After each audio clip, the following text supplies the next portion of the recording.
السلام علیکم ورحمۃ اللہ وبرکاتہ۔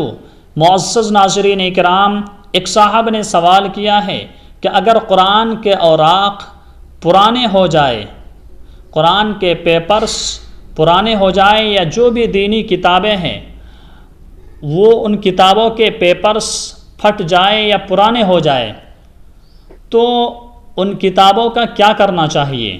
اس کو پانی میں بہانا چاہیے یا جلانا چاہیے؟ کیا کرنا چاہیے؟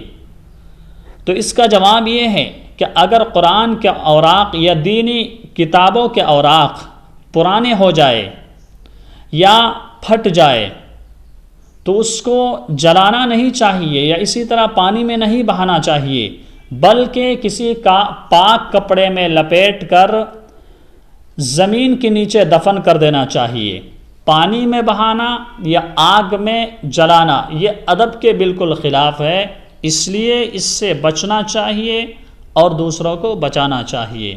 اللہ ہم سبھی کو عمل کی توفیق مرحمت فرمائے۔